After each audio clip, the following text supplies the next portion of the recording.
Welcome, everybody, to the Troubadour Show. Today, I have Luke Travers, and I'm super excited to talk about the Odyssey movie. First, I want to say something. Go to touchingtheart.com. Check out Luke Travers. He does museum tours. He has a couple of great art books.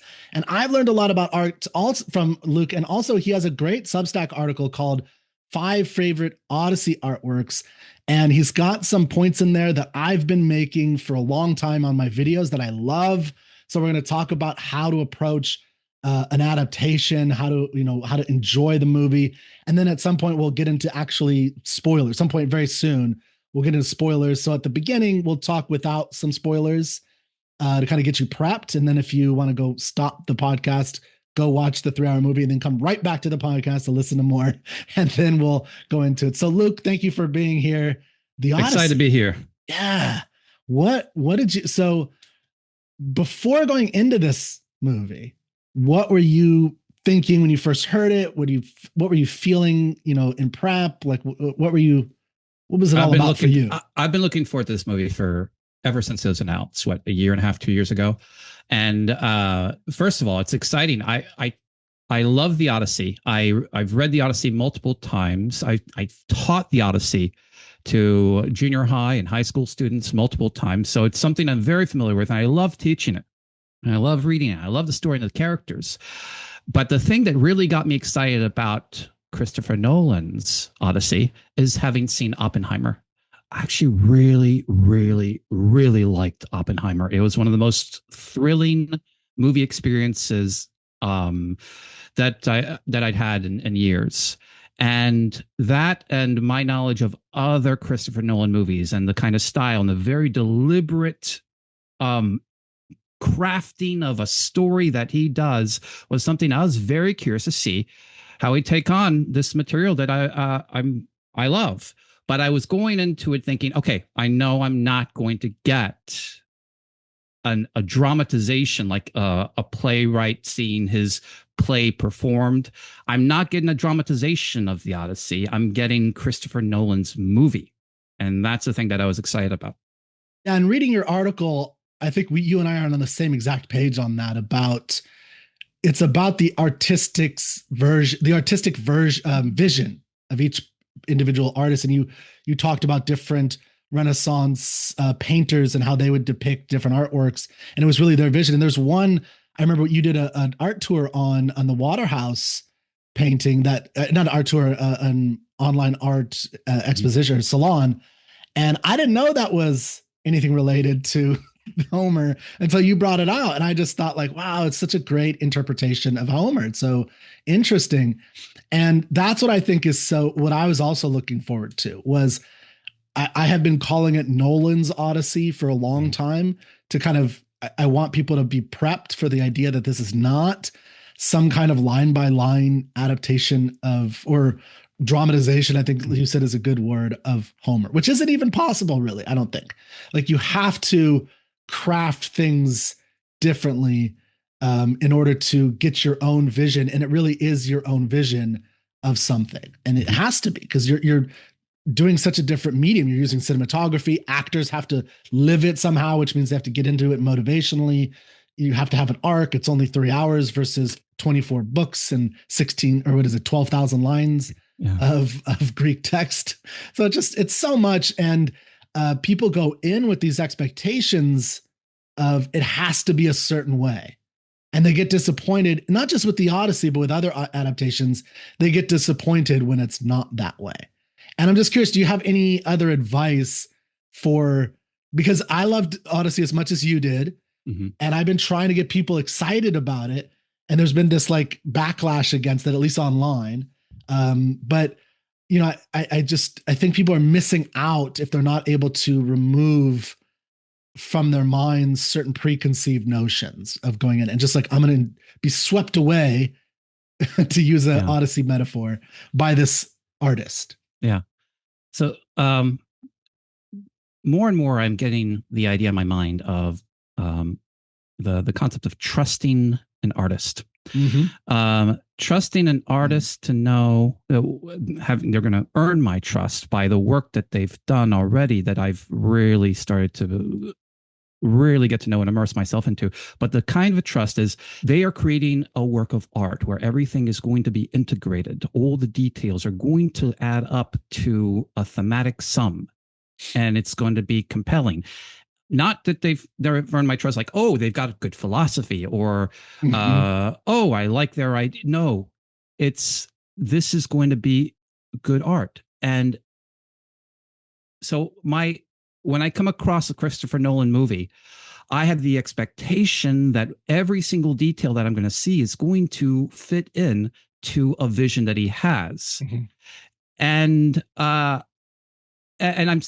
so I'm surprised if there is something that I feel like might be out of place, but I give him the benefit of the doubt every time I think, oh, is that out of place? No, I give him the benefit of the doubt. He's earned my trust. And so when there are all these controversies about casting and so forth that come beforehand, I'm not looking at the political ramifications or cultural ramifications of the choices that Christopher Nolan makes, because he's earned my trust as an artist. I'm looking at all these choices within the story. That's my judgment of them. How do they fit within the story he's trying to tell? Not, well, are they right-leaning or left-leaning or whatever? So in 50 years and 100 years, when political winds have shifted, the true test of the Odyssey, Christopher Nolan's Odyssey, is not whether or not he had Lupita Nyong'o be Helen of Troy. It's going to be whether or not he created a great work of art. Yeah, and all that's going to fade away. I mean, I always think of something like Gone with the Wind as like a staple center of this in the movie, where I think it's still, like, I saw it in the movie theaters not that long ago, and it still stands up as this beautiful work of art. A 1939 movie in 2025, it was still a beautiful work of art with great drama, all integrated into something. And right now there's probably some backlash against it, but in 50 or 20 years ago there wasn't. And it's just the work of art will remain, and we're the ones who are going to change, right? And that's kind of what makes artwork so great in so many ways. Is Homer doesn't really, I mean, he, especially once he got solidified in the final version, in a sense, he doesn't change. His text is there, but it's we who change, or we as individuals, or sometimes societal political winds that change. And I think that's part of what's happening with Nolan. And he definitely gets this. Like, he's had problems and he's had challenges like this in the past. And yeah, like, I loved Nolan stuff, and I really loved Oppenheimer. I was disappointed that so many of my friends didn't like it.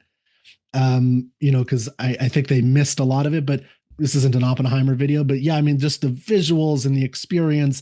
And so I was like, yeah, what's he going to do? And Interstellar, was such a grand experience. I was like, which is a kind of Odyssean story to get home, right? And so I was like, what is he going to do with the Odyssey? And I was so excited to see his vision, his interpretation, right? And that's how I think of an adaptation. Is it's not just, I'm going to, even if it's a modern novel or a short story that you're adapting, it's still going to be the director, producer, writer, their vision for what this should be. And that's what I was, like you're saying, I was excited for that. So, well, I'm very curious to hear what you thought of his vision. Do you want to get into it? Yeah. So that's the spoiler free part. I hope you guys all take a moment, go watch it if you haven't seen it. Now we're going to talk about the movie itself. And so I saw it on an IMAX in a little city called Hutto, Texas. And it's not a full true IMAX, which I would love to go see. But the nearest one is like 4 hours away, so I don't know. But it was a big screen, and when the scene comes up, I think the opening scene is it the sea? I love the opening line, right? So from the opening line, I knew he was doing something really cool when he said, like, in a time of apparent magic, right? Something like that. Is that correct? Because you saw it twice. So. Yeah. So you have to refresh me a little bit more. Yeah. I need to go see it again. And it's so epic, and just like automatically takes you into this world. The seats rumble, the speakers were rumbling, and you really get into this world. And I believed the world right away. That was the thing that I liked about it, is that, in Nolan's Odyssey, we don't have an immediate gods are real. Let's, like in Homer, gods are real. Like, they are part of the world. they can actually come in disguise. Nolan's Odyssey, even though there's monsters, it is a kind of more realistic ancient version. It's almost did you enjoy like that? Yes, I liked that better personally, because I think what he does is he strips away, he strips the onion layers in a sense to get to the human aspect of this story, which I thought he did a really good job of that, and having something that Odysseus always has in his character, not just in Homer, but in the broader scope of Odysseus, not just the Iliad, but just who he is as a character, as this kind of very complex mixed character. Like he's always lying, right? That's a big part of his stratagem, and he angers some people because of it. So people have so interpreted him so differently. And I just thought it's great to kind of hone in on, like, let's get rid of all the exterior, or a lot of the exterior explanations for who this person is. Like Athena is telling him to do this, or Zeus, but it's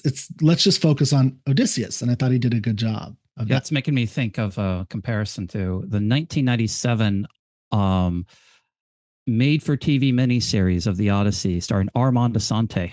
And I forgot the director, but that plays up the fantasy part. That plays up all the gods. That plays up the fantastical qualities of the story. It's kind of like the fifth grade picture book of the Odyssey that you might have read, where your imagination runs wild with everything. And Nolan is doing something that's really gritty and realistic. Yeah. It's pretty gnarly. So I mean, immediate things that I'm thinking of that are pretty gnarly and pretty realistic are like the Cyclops. Oof. Yeah.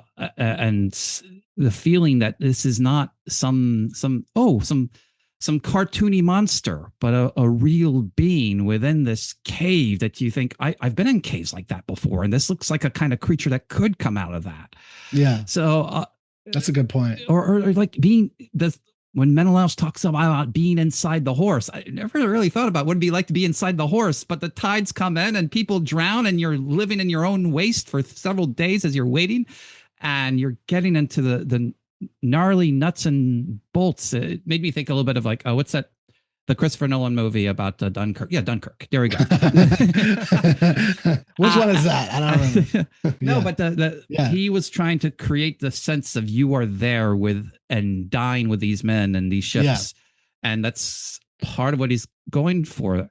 And you're saying that's stripping away the fantasy part, the gods part, is having you focus more on the human character of Odysseus. So what did you think of Odysseus? Did you like Odysseus? Because he is different from what's in the Odyssey and the Homer's Odyssey.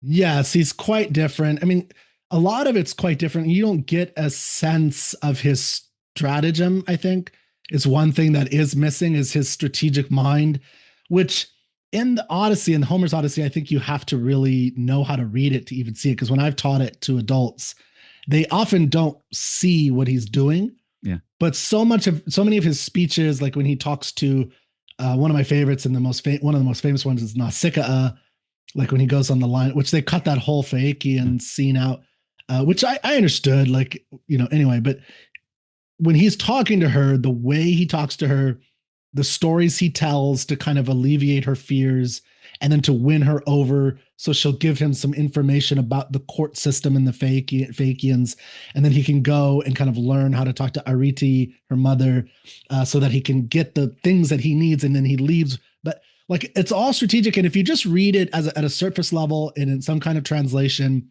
I think most people miss how strategic he is and how thoughtful. And there's not any of that, and there's not any of that in barely. Yeah. I mean, you don't see him weaving tales of lies, which is what he loves to do over and over again. You're right. In the Odyssey, just weaves these tales, fantastical tales. Like, how is he coming up with that? Yeah. And isn't that like one of the things that Athena loves about him? Like, absolutely. Yeah. That's like, you can lie so well. Odysseus. Yeah. Well, like, she lies to her. Yeah. Yeah. Yeah. And that's not played up. So that's a big difference. So did you like the kind of more? I mean, you I could don't tell. know, how would you call him? How would you describe him? This Odysseus? Yeah. Well, this Odysseus, so one person that I disagreed with described him as a PTSD soldier, right? He's got PTSD because in the movie he's got this desire to or fear of coming home, Yeah. And I think he expresses this like, I don't know why I don't want to get home. So in other words, in the past or in Homer, it's like he's trapped from Poseidon, won't let him come home. In this movie or in the movie by Nolan, they really switched it up where it's maybe he's kind of restricting himself and he's not pushing himself to go home. And it's just a PTSD soldier. And I think it's a little deeper than that, than even just PTSD. I think it's what he said, and this is major spoilers. It's what he says about the recognition that he and the Greeks are the people from the sea that bring the end of Bronze Age civilization. And it's the kind of, so PTSD is more like a trauma response to killing or seeing something horrible. This is more, I mean, you could call it a kind of PTSD, but this is much more, we're the bringers of the death of all that we love and all that has made our civilization possible. And I'm the one, so it's a kind of guilt by his strategic mind, I guess you could say, the trick of the Trojan horse, that I'm the one who caused that, right? And that's how I saw it. What about you? Kirk, you're touching upon what I think makes this movie a masterpiece. Mm-hmm. A masterpiece. Yeah, I want to hear it. Yeah. And you're touching upon the fundamental change that Christopher Nolan has made from his vision and Homer's. This movie poses a question. It's like it's not about the fundamental question is not, will he get back home? Mm-hmm. It's a different question, a question that is not posed at all in Homer, because it's not a motivation on the part of Odysseus and Homer. And in Homer, he wants to get home. Mm-hmm. In this movie, he does not want to get home. And the question is, why is he taking so long to get home? And we learned that it's not because he doesn't want to get home. And why doesn't he want to get home? And then the climactic moment comes in one of them, and you're hinting at it. Mm-hmm. And this is where it all coalesced for me. The first 2 hours of the movie, I was like, all right.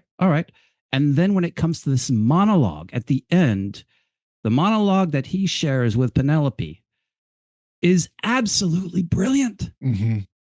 It's a reimagining of the Trojan horse and the meaning of the Trojan horse to capture not just PTSD, and I'm glad you're pointing out how this is not PTSD, mm-hmm. but a human being's realization that they have changed history. They have changed history by a moral choice that they made. Yes. That's good. Yeah. Throughout this story, Zeus's law. How many times? I bet Zeus's law, that phrase is mentioned at least a dozen times. Yeah. Maybe 24 times. And it was interesting to kind of reframe it to make it be like the golden rule: do unto others as you would have them do unto you. Yeah.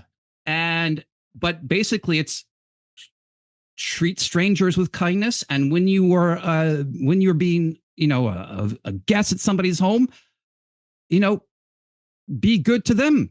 Mm-hmm.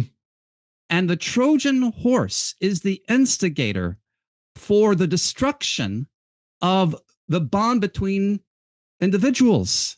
It's like, it's destruction in the form of a gift. Here's a gift that you will take into your home, and it brings doom upon you. Mm-hmm.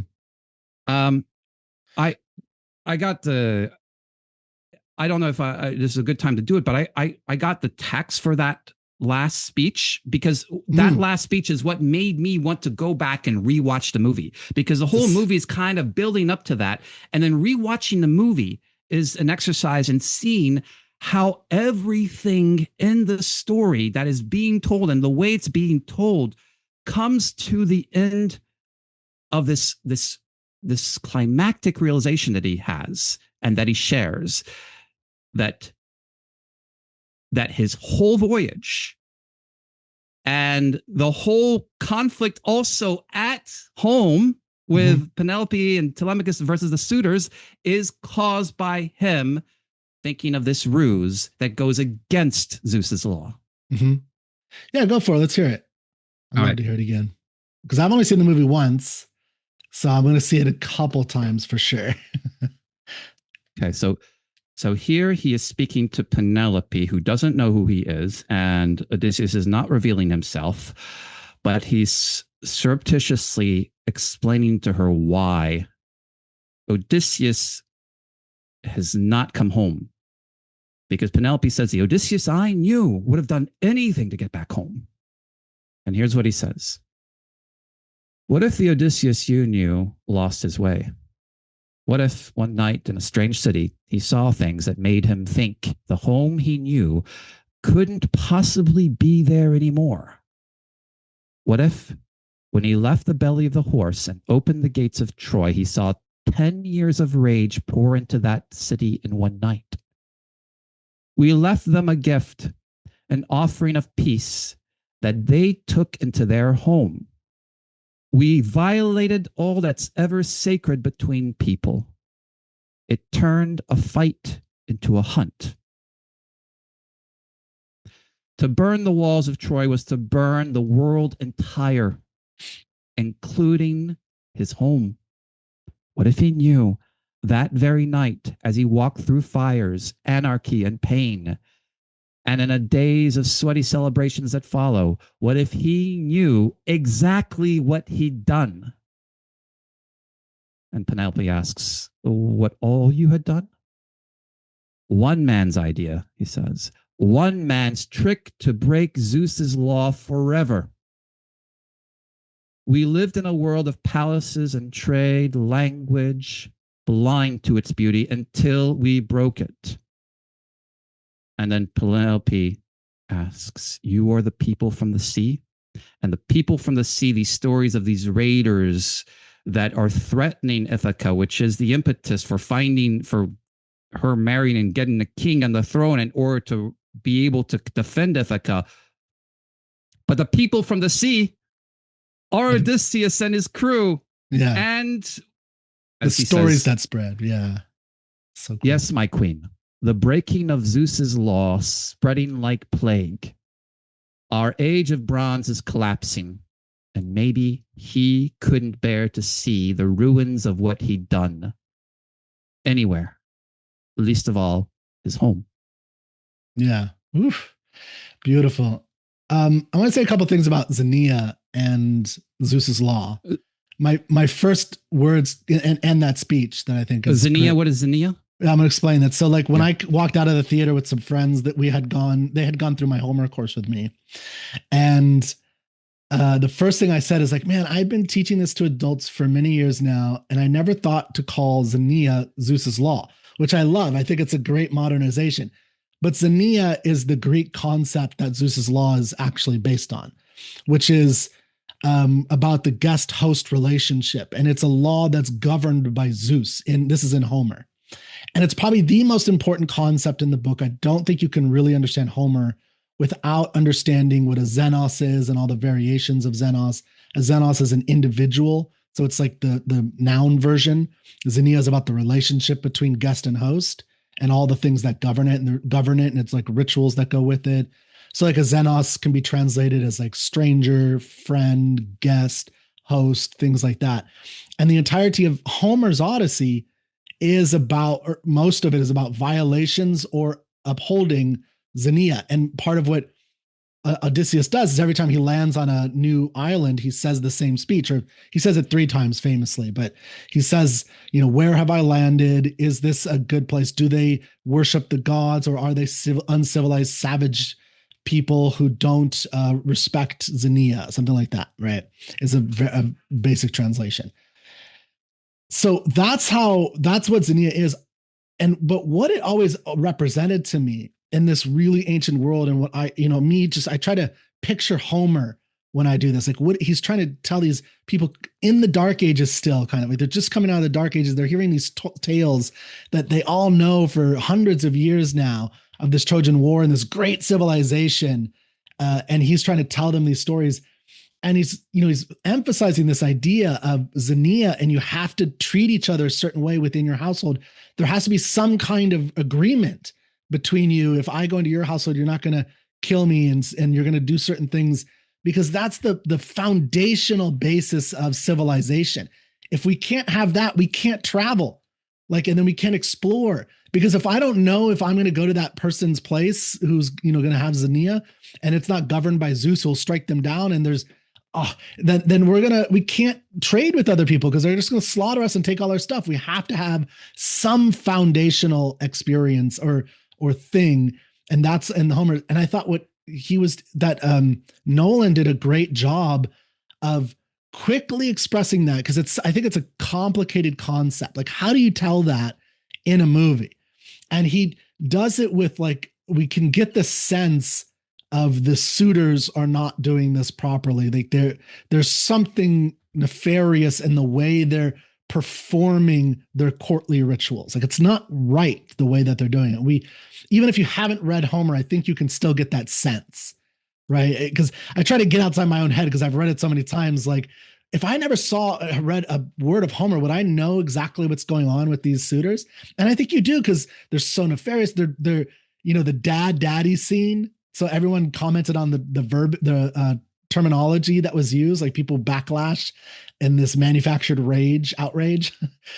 I thought that was the best way to convey just how horrible they were, because this is Telemachus's house, right? He's the prince, he's their house, and they knock him down. They're going to kill their dog, Eumaeus, who's the swineherd who's been protecting the swine of, the property of Odysseus. They knock him down. It's just, I thought that whole thing that Nolan did with Zeus's law and Xenia, and then you're saying with this speech, the realization is that Odysseus was the first breaker of that law, in a sense, in this grand scale. And last thing I want to say, and I want to get some of your thoughts on this, is one of the things I really was when I saw the trailer, I was what is this going to be? The way they use the armor, which is obviously much more Nolan's vision than it is anything historical. The way they're going to use the armor. The look of the armor. Okay. People were commenting, this is not historically accurate. Agamemnon's really Darth Vader armor rather than and I thought that was great. Realistic historical. Yeah. Yeah, because I actually thought, but the thing that I loved was the Trojans, because to me, the visual experience I had, and I'm going to take a word from a friend, he said they were almost posh. They became the kind of Roman at its best, and then the Greeks became the kind of barbarians at the gate, because they were in this kind of advanced looking, almost alienistic armor that was very refined and perfect. And we don't get any story of them like we do in the Iliad or in the movie Troy or anything. We just see them as these faceless people. But until they're killing the women, of course. But except for there's one face that's important. Yeah, you're right. Well, we'll talk about, I'm going to save that one. But man, I just thought that was such a great visual of how to use the armor to tell a story, right? Is that, you have all these Greeks who are in a little bit lesser armor, more basic armor. And then you have the Trojans who are, I don't know how you saw them, but I really saw them as these, rich, wealthy people with this great advanced armor. And so they are representatives of civilization. Yes. And therefore when the horse gets in there and these grimy men come out of it, it's totally grimy. It's a more literalized destruction of the civilization through this beautiful gift that is not a gift. That's a trick that's undermining the Zeus's law, the Xenia of it all. So, thanks, Xenia. I'm gonna have to remember that and think of that. And what you're making me think of as how Nolan is using that as not just an aspect of the world, but maybe and not just the central moral concept of this world, but the key to understanding and unlocking the whole of the story. Mm-hmm. Now it's there, as you mentioned, in Homer, and when Odysseus, as you said, goes to all these different places, is like, oh, do they worship? Do they follow the gods? Or are we going to be treated nicely or not? And watching the movie a second time, it becomes clear that the kind of treatment that they get is and the ill treatment that they get comes from the fact that that Odysseus created the Trojan horse and implemented that.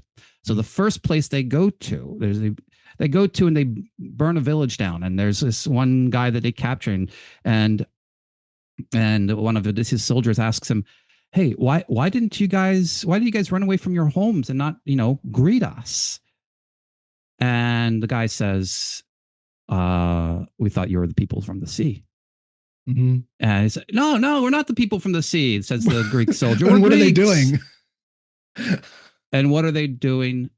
And their reputation is preceding them. Yeah. And even when they get to Circe, for example, Circe's a clear one too. They arrive, and her immediate expectation, and when she has a conversation with Odysseus afterwards, after she turns the men back to humans, she says, "Yeah, they were there to do me harm."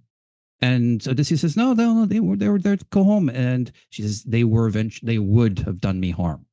So the brilliance of the movie is that it's like one of these, you don't realize the consequences of your action until later on, but everything that happens is a domino effect from that action. And what, of course, Christopher Nolan likes to do is like to plant that seed and to have it all be revealed at the very ending, so that it's a kind of like a why done it instead of a who done it. And you got to kind of look back and see the little steps that led up to that. So, okay, I don't remember what my point was. All right, I'll stop talking there. What more? Well, I think one of the questions I had for you was about the armor itself and how you felt about it visually. Did that not really make a difference? It's an instance of the civilization, and I'll riff on that a little bit, because there's one particular line that he has in that last speech.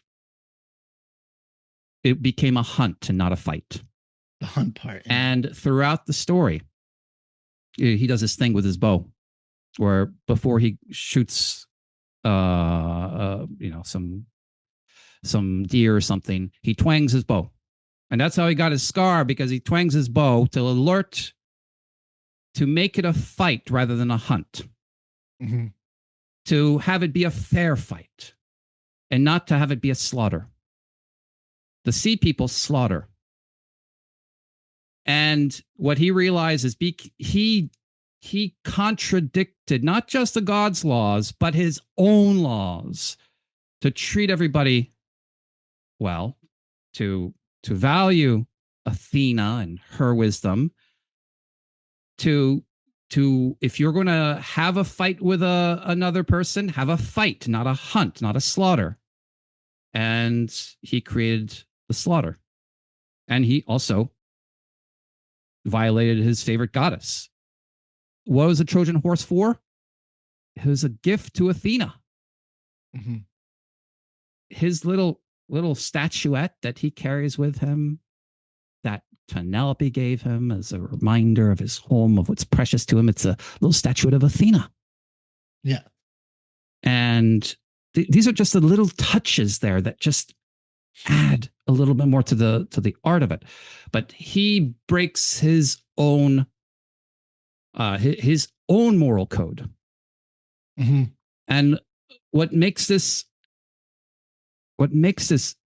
really powerful for me is that in that final speech, he is fully aware of it. He is conscious of how an action is not just, has repercussions for people, but has grand scale, principled consequences. principles matter in this world, and the actions of a human being can change the direction of the history of the world. Mm-hmm. Not because they harm an individual, but because they destroy principle. Yeah, and that's what I was saying about the principle of this thing, that the glue that holds civilization together, that's been torn apart. So now you can't trust anybody. And, listening to you, like, one thing that occurs to me now is the way that fabric would unravel in a society like this is that stories are being told around the world, around the Mediterranean world, of these people that do this bad thing, that now you can't trust people. So, like, Homer is trying to tell stories about why you should act in this, with this hospitality way, to the Zeus's law idea of hospitality. But because of this action, it has spread a tale of the worst version of this. And therefore, people no longer trust that the guest coming to them might be just some god in disguise that you have to be careful of. They're probably the people from the sea that are going to come kill you. And that's exactly what starts to happen, I think. And so, and all the monsters, well, we'll wait a moment on that. But I want to say something about the hunt idea. So that's such an interesting idea in this story. And that was one of the versions, like, I loved what Nolan was doing because within the story of, like, getting into it, but it was that was also a big change of Odysseus. Like, I do not see Odysseus in the Homeric version as any kind of, I want a fair fight. There is a little bit of that in the Iliad. So I think people sometimes miss this in the Iliad and the Odyssey, is that there is some, like, a bowman is lower than a man-to-man fight. And you know what? It's maybe that's why the wiliness of Odysseus has been played down. In this one, sure. To heighten up the fairness and the goodness. Okay, sorry to interrupt. Go. No. That's a good point. I appreciate you interrupting, because I think it is a different story in the Odyssey. Like, there's not as much brutality. There's not as much killing. Like, there's some monsters and some horror moments, but a lot of Homer's Odyssey is just him trying to go home, and his men do this, or they kill the cattle gods, or, they get eaten, which is pretty horrific. But there are some horrific things that happen, but it's not like the Iliad, where it's like, you and I did an episode where it was the kill of the week, and you could do that every week of, like, what's the best kill of the week, reading it chapter by chapter. And so I think it could also be emphasizing, like, the different the transformation a warrior has to go through to come back to civilization. And I do think there was that aspect in the Odyssey as well, the Homer's Odyssey, as well as Nolan's Odyssey. Like, he really plays on that of, one of the aspects of why it's so hard for Odysseus to come home in Nolan's version is because he does have to try to get himself right in a certain sense about his act. Like, I've got a different take on this. Okay, let's hear it. Okay, so this has to do with a question that I had going to watch it a second time, which is, he gets a prophecy from Tiresias when he goes to the land of the dead, and Tiresias says, "No, it's not for your men's ears." And Tiresias tells him, "Zeus wants you to get back home, not your men. You're going to get back home, but not your men." And the question is, why? For a story where Odysseus has been the one who has been directing the action, is trying to get his men back home, finally you get a big dose of the gods interfering. And then why would they want to kill his men and save Odysseus? Isn't Odysseus the one who broke Zeus's law? So I've got a theory. Okay. The conundrum back at home is, as you pointed out, these suitors, they're like those pigs in Circe's lair. They're just like devouring. And Penelope and Telemachus have to put up with it. They have to put up with it as good hosts. Penelope wants to burn them. They've got to put up with it. And they've got to have a king because the sea people are coming. Mm-hmm. But these pigs are breaking Zeus's law on their end of it. and they need to get their punishment, just like Odysseus is getting his punishment. And the only person who can deliver the punishment is not Telemachus, because if he delivers the punishment, then he's violating Zeus's law. The only person who can is one who is now outside of Zeus's law. It's Odysseus. That's an interesting way to put it, yeah. So there's one little moment. Okay, and watching it again, there's a lot more Zeus in this than I anticipated. There is in Athena, Zendaya, and Odysseus have a conversation, and Odysseus is like, how can we tell the gods make their will so difficult? Oh man. And Zendaya is like, they, you know what? They tell you through like thunder and through storms and through pain and suffering and happiness and all these things. That's how they tell you. And there are a lot of these moments of thunder. And there's one particular moment of thunder that happens when Odysseus is back home and he's speaking to Eumaeus, and Odysseus has not revealed himself, but he tells Eumaeus that Odysseus is nearby. And Eumaeus says, hey, are you going to take your vengeance on the suitors? Are you bringing vengeance? And Odysseus, disguised, turns around and looks menacingly. And then there's a clash of thunder. And he says, I'm bringing it all. And I think he is bringing the will of Zeus to punish, like a superhero who's got nothing else to lose, to punish those that have violated Zeus's law. He's receiving his punishment and he's going to be exiled. But he can't. Telemachus can't be the one, and Penelope can't be the one to do it. He's got to be the one to destroy them. Yeah.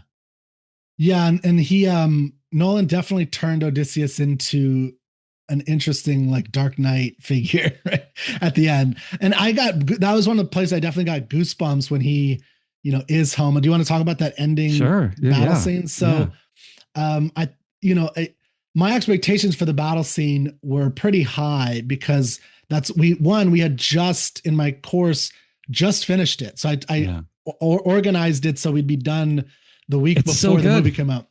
And I was really prepared because this in the Odyssey, in Homer, this is the climax. Mm-hmm. I think in Nolan's movie, the climax is the speech you said. Yeah. I think that's the climax. And this is the resolution almost of what has to finish before he can go off into the sunset, which is different than Homer as well. And kind of. But yeah, I thought what Nolan does is he sets it all up where, there's now this law, like you're saying, that he can't overcome or he can't get over. And he wants to protect his son, who needs to be the one who takes over. So he has to be the one to survive long enough for enough men to bow down to him, which is an interesting change because in Homer, they just slaughter 118 men. Right. And then they hang the maids. Yeah. And it's always one of the questions I ask people in class is within the story of Homer, is this justified? Like, do you think it's and everyone says generally yes, because of the breaking within Homer more. Here, though, he's not killing to try to just like do divine vengeance. He's trying to bring back some semblance of order, which in Nolan's version, I think he's trying to bring back a new kind of order, but it's a Christopher Nolan type of order, not a Homer order. That's how I would put it. It's just very different because there is order after Homer. That's the whole point. But it's the only way it's solved. The problem is that Zeus and Athena have to come in because the problem in Homer is this is pre-law. Like there's no laws, there's no court system. So it's a blood feud world. So in Homer, the family comes into the place, which is what you have to do. If I kill your brother, you're obligated to kill me now. Yeah. The parents, the siblings. Yeah. So like that's what happens at the end of the Odyssey. Mm-hmm. And the only way it's stopped is that Athena and Zeus literally step in. Deus ex machina. Yeah. And they say, you can't, you're going to have peace now. And then it's resolved and he goes off into the sunset kind of. Here, I thought, again, making it more gritty and earthy and realistic, this made more sense and again, a more realistic sense of just, okay, we have to reorganize Ithaca in a way to put Telemachus as the rightful ruler, and then I'm going to leave, which is a common practice in this era, of course, of leaving if you have a blood feud on you. And he and his wife are able to live out their life the way they dreamed of it, him adventuring into the unknown. And I thought that was really clever. And, again, his announcement of him back with that bowstring, which really matched the whole music that Nolan was doing, was so, goosebumps everywhere. And Robert Pattinson's acting was phenomenal. Just the look on his face, like he knew it immediately. Everyone else, it took him a couple more seconds. And that twang was like the twang he gives when he's about to hunt a boar and just announcing it's time to fight. It's a fight, yeah. But can't tell you like the most powerful visual in the entire movie for me. Yeah. Oh, yeah. So we get the little montage of all the suitors who are like trying their hand at stringing the bow and failing. Yeah. And so what is Odysseus going to look like when he's stringing the bow? And my goodness, those veins on his arm. Yeah. They are the most, that was the strongest looking arm in terms of like the composition of the muscles and the bone and the veins that I've ever seen in any movie. And it is like, of course he can string the bow when those veins started popping out of that forearm. It's fantastic. Yeah. So I love the scene. I love the feeling of satiating vengeance, that he is pulling another Trojan horse in a way, coming into this room disguised as a beggar, but actually he's a god underneath. But he's doing it not to destroy a civilized city and to break this pact that civilization has. He's doing it to punish. So he becomes kind of like the Dark Knight in that moment. Exactly.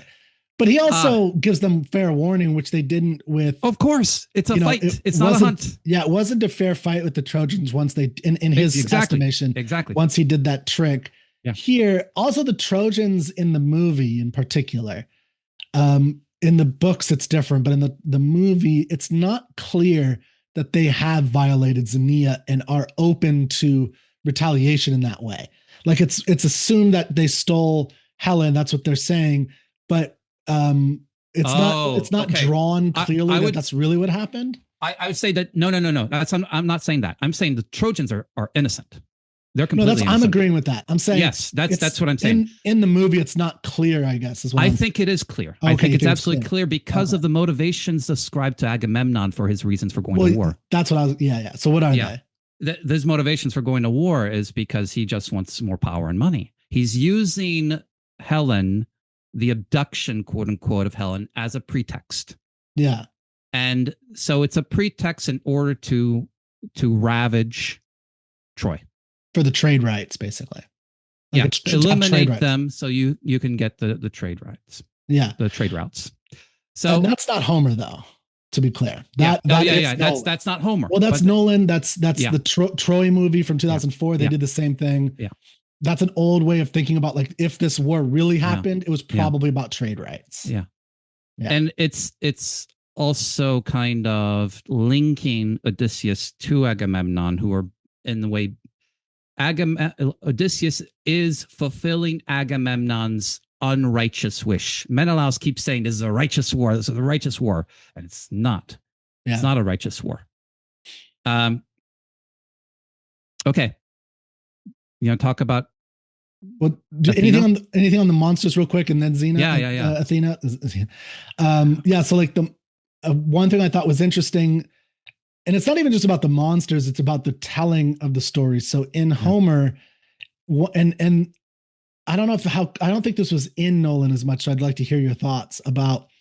In Homer, there is this idea of trusting the narrator.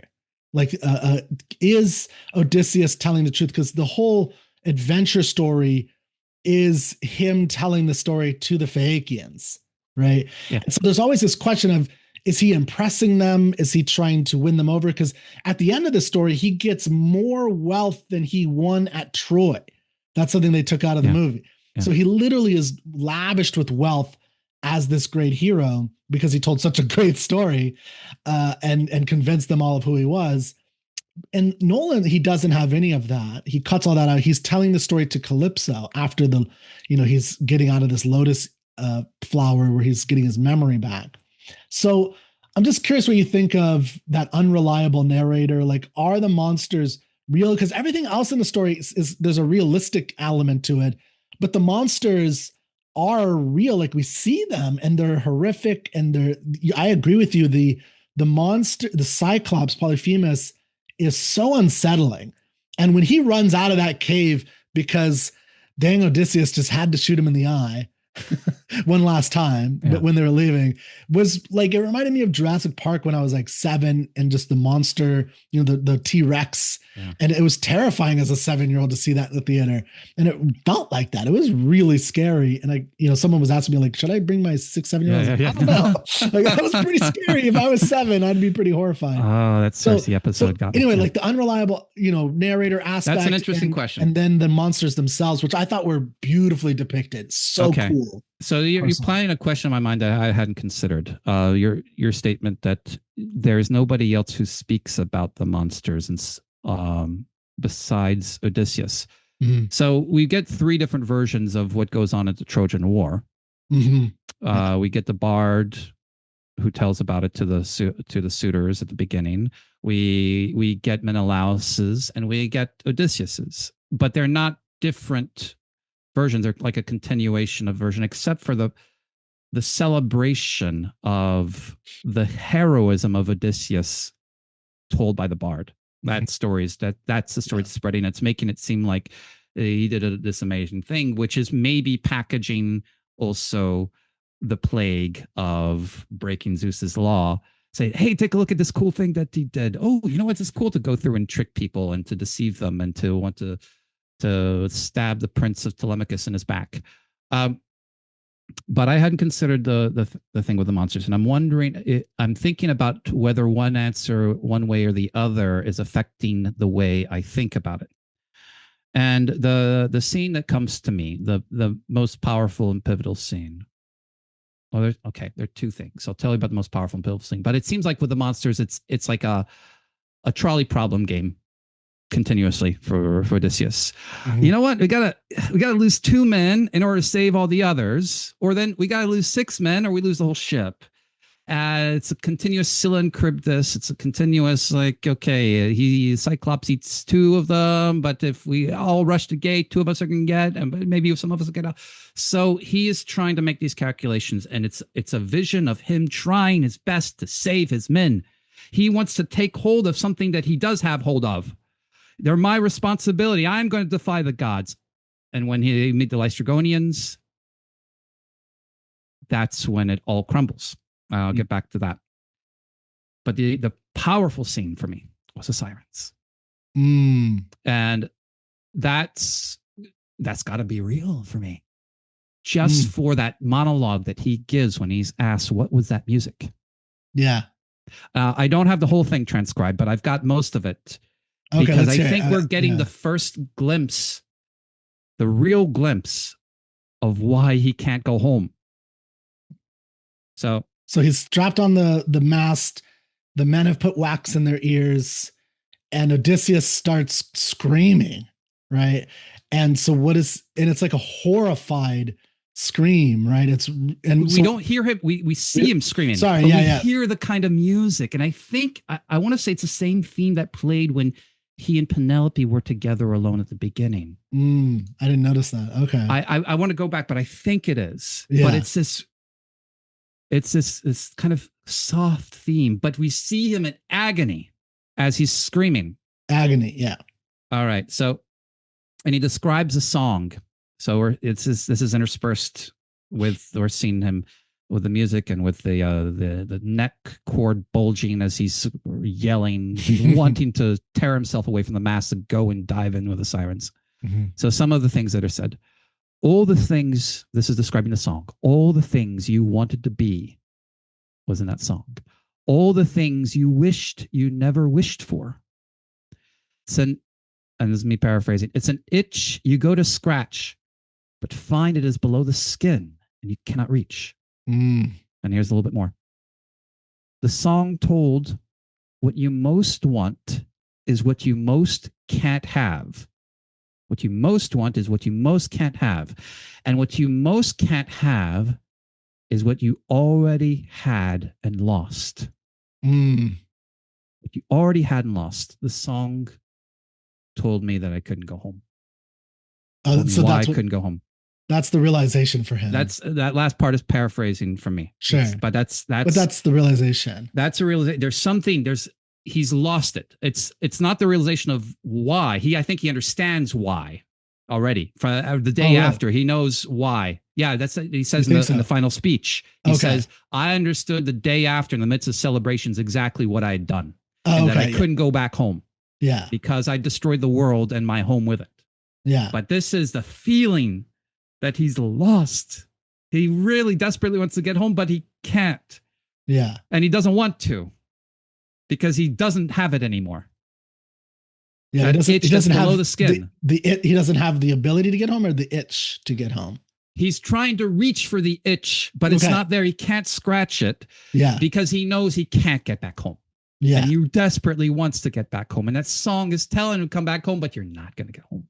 Yeah. And partly because he destroyed it. Right? And that's the thing. No, it's completely because he destroyed it. Yeah. It's completely because he destroyed it. Yeah. And he destroyed his own home.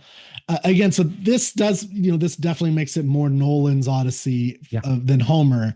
Yeah. But again, like you're saying at the beginning, which I love, is just the idea of letting the artistic vision take over, not what you think Homer. Like if you want Homer, come join Troubadour Studio and let's read it together. Yeah. And that's a beautiful experience. And I promise you'll love it.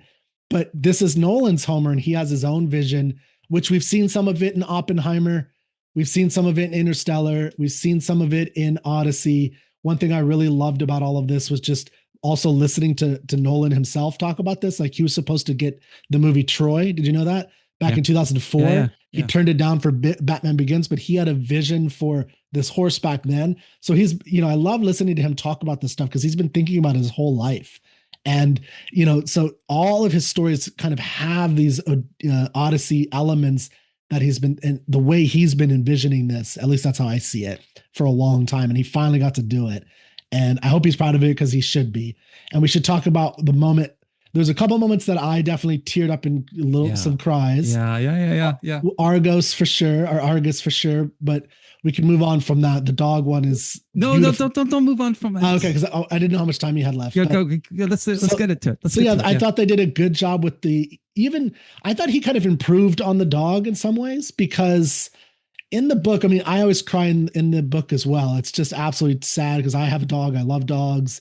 So this dog that waited, it almost like had a supernatural length of time to live as a dog, 20 years at least, in Homer. And then he gets there, he's on a dung heap. And it's one of the trials of Odysseus coming home. So this is a big part of Homer. He has to go through all these emotional trials. So when he's on his adventures, he has to go through these physical trials. But at home, he has to get kicked. He has to, and he's a king. You don't kick a damn king, right? And he gets the chair thrown on him. And then he sees his dog who cries and notices him. And he's got to keep it all in because he's got to prepare for this final moment and get just right to slaughter all the suitors. And I thought that's always been beautiful. And when he sees Argus and it's a test for him and the dog recognizes him, wags his tail and dies. And oh my God, it kills me. And what I thought they did even better here, because it's visual, is that Nolan tied it to the hunt more, which is, so it means he kind of represents what you're talking about when it comes to his principles and this world that he had. So it's like the world was dying on this dung heap while he was away, and it was trying to hold on for him. And then when he sees him, and they're just murdering us emotionally, that little wag of the tail. It was like trying so hard. I was like, oh, and then the tears came for me for sure. I was so sad. And he had to and then that was the Telemachus recognition scene. But we haven't talked about Telemachus, who I think I talk about him a lot in Homer. He's so important.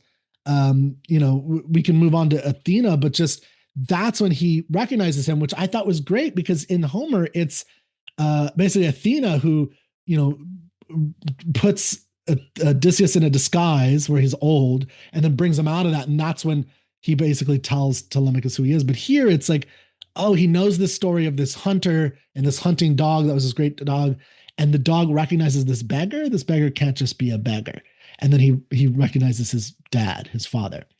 But then, yeah, what did you think about that? And then we could maybe finish up with Athena. No, I really like the way you're tying that little detail about the hunt, that Argus is something more than just one scene of a trial that Odysseus goes through, emotional trial, and he gets back home. It's tied into the broader theme of something that he has betrayed.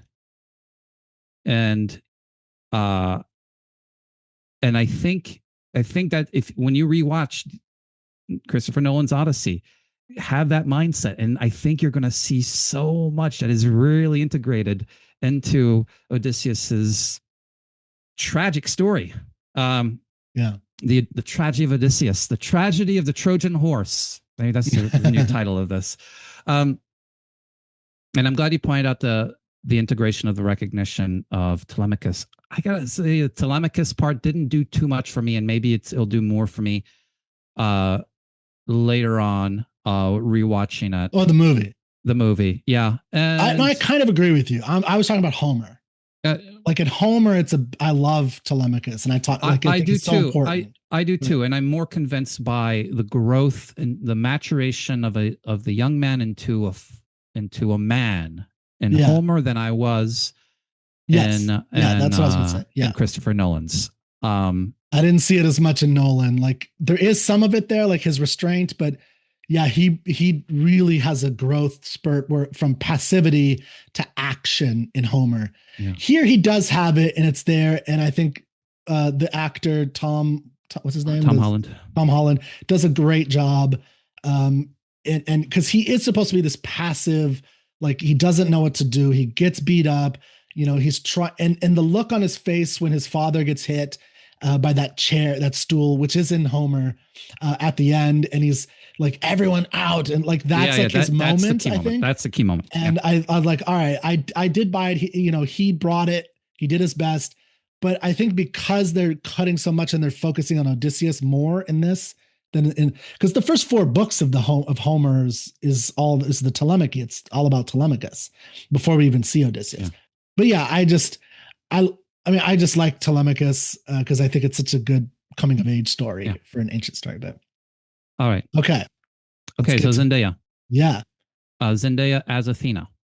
I just took it for granted when I first saw the movie that Athena was there, and I found it kind of a little bit odd that she was the only god. I was waiting for Hermes to pop up and to help him out with Circe. With Circe, yeah. And she's the only one. What did you make of Athena? Did you like that character? Oh, yeah. That was the other moment that I cried for sure. That like goosebumps, and like it was such a great revelation moment in the story.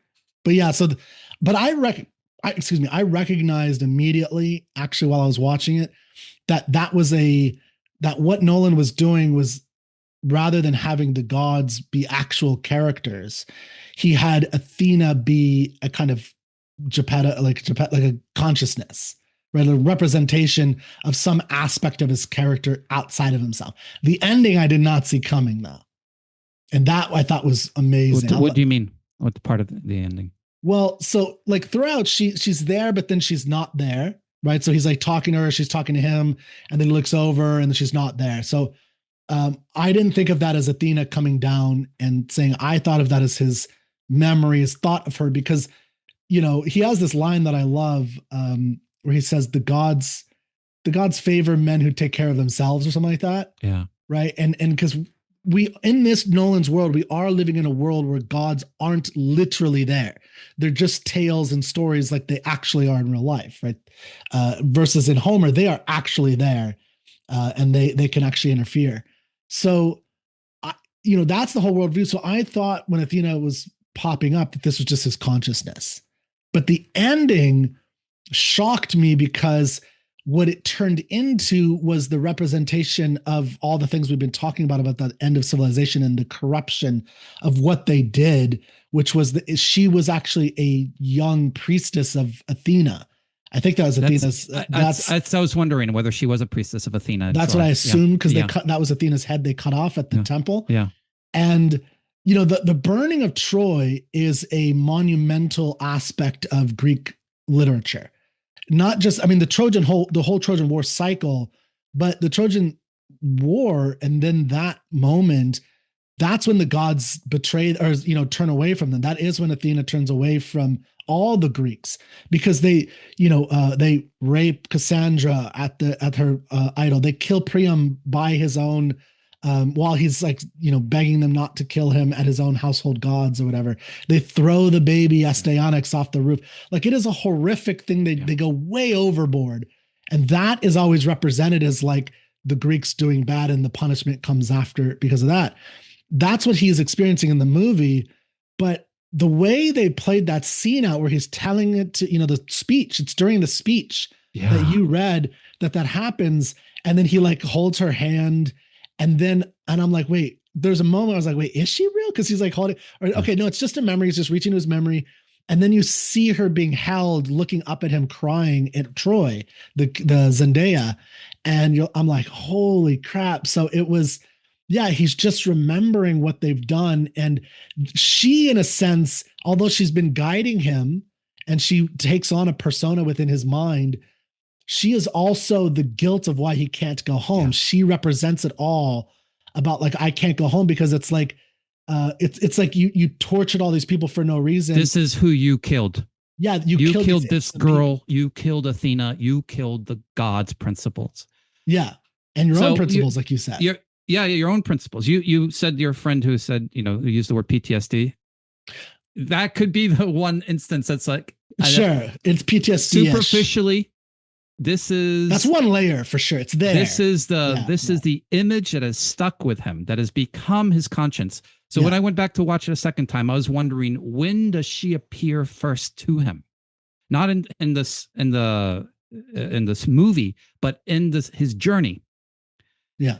And there's one mention where Eurylochus, his shipmate, says to Odysseus, "Oh, I hear you crying every night, praying to Athena," which sets up the pain that he's been going through ever since they left Troy. This was pretty early in their journey. But the moment where she appears to him for the first time is after they're coming away from the Lystragonians. And then they go to the Lystragonians and those giants. And there's that child giant who screams. Yeah.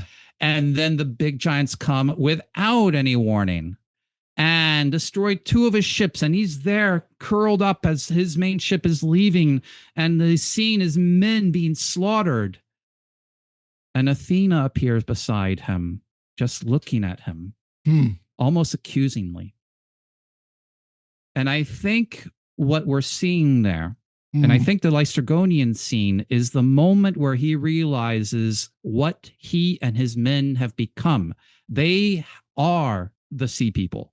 They are the plague that comes from the destruction of Troy, Athena's temple, that priestess. Yeah. And he's seeing it all there, and his men dying because they were presumed to be sea peoples. That's why they were slaughtered. That's my interpretation of that scene. They are slaughtered and not greeted, not because we don't know anything about the Lystragonians. Yeah. We just see them as men in armor, except for that one kid. He was in armor, right? He was in armor too, but he was still kid. Oh, sure. Yeah. And they are slaughtered because they're tainted. And Odysseus is really seeing a manifestation of that taint that he's the cause of, and she appears then. Okay, so that's the first time you're saying? That's the first time in the journey. I thought she was there before. Oh, I see. So in the movie, she's there before. In the movie, she's there before. That came later in the story, in the actual. Exactly, when he was with older. Calypso. Yeah. Okay. Yeah. Oh, that makes sense. I didn't think about that. Yeah, that's an interesting way of putting it for sure. And yeah, I mean, there's so much there. And what I hope for myself and why I want to go see it again, I'm going to go at least 2 more times, I think, maybe more. I want to see it in IMAX. But what I really want to explore are more of what you're talking about, these details, seeing them pop up, because that's part of the value of it. And then I do want to I do want to think more about the cultural meaning as a separate issue. And we talked about that at the beginning, where it's like you go in and you want to just listen to and enjoy and let the movie sweep you away, let the artwork and this vision. And then for me anyway, I don't know about you, but then I can think about the cultural ramifications, not just of the casting, but just of like what he's saying. Because there's certain things that I probably don't agree with philosophically, even though I think it's a beautiful story and it's like it has so much meaning and it all comes together and it's like something that I can hold and examine and return to and examine better because I can see more details. And that's what I've always loved about art. It's just like this will never, hopefully this will never change, right? And so we can see it again and like, okay, this is it. I can hold it in my head now as this thing and this version of him. Now I can compare it, contrast it, discuss it, debate it, disagree with it, or agree with it. I think the theme might be something that is completely antithetical to my worldview. Yeah. And I think it's also a theme that resonates with the time period that we're living in right now. Mm-hmm. I see parallels to last year's Oscar winner, One Battle After Another. I didn't see that one. But the feeling that progress brings destruction and guilt, that the mind is a source of its own destruction, which is what he laid out in Oppenheimer. I was going to point out the parallels. Yeah, absolutely. Yeah. And I think you can get into like why this is a 21st century story and how Homer's universe is fundamentally a different story and a fundamentally different theme and a fundamentally different spirit. But I love this movie because it's such a great work of art. Yep. 100% agree. And that's one of the things about this character, but also great characters. And maybe we can end here unless you have final things to say, but just, I also have written articles and I'm going to write some more about this, but in my courses, I go through the ways that Odysseus himself has changed as a character from other people. So in the 5th century, BC in classical Athens, during the time of democracy, the thing they feared was a manipulator, a sophist, a man who could use words to get you to do one thing versus the right thing. So they put on the stage, I think it was Euripides and others, put Odysseus as the great deceiver. Like he convinces people to slaughter Cassandra or to put them to the sword or whatever through his great words. And Ovid, he's put in as this great antithesis to Ajax during the Roman period.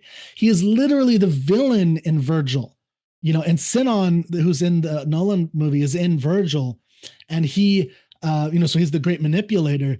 And he is the most evil man. He's the great deceiver. He's the opposite of pietas, which is the great Roman virtue of duty to your father, piety. And Odysseus is the opposite. In Dante, he's in the 8th circle of hell with fraudsters, right? And then in Ulysses with Tennyson, he's this great, this old man who doesn't want to be at home anymore, which is the opposite of Homer, right? And Ulysses, which I love, I think Ulysses' poem is probably one of the most beautiful, haunting poems ever in terms of just pure and we get a poetry. hint of that at the end. Yeah, I think we get a hint of it. Exactly. Yeah, I think we get that. And I think what Nolan does is he takes Homer, but he also does take so much of this world of who Odysseus, what he represents in all these various worlds. And then, like you said, I think he gives it his Nolan twist, his Nolan vision, which you can agree or disagree with. But yeah, Odysseus is a character that has to and is always going to be adapted to different times. I mean, how Homer did Homer in The Simpsons. And that was a very weird version, but it was funny. So anyway, I mean, there's always stuff more to talk about, but I don't know if you had any final thoughts or what. I'm going to go see it again. And I'm going to go in with the joy of having a trust in an artist. There are a lot of other things that I'm confused about, but I love that I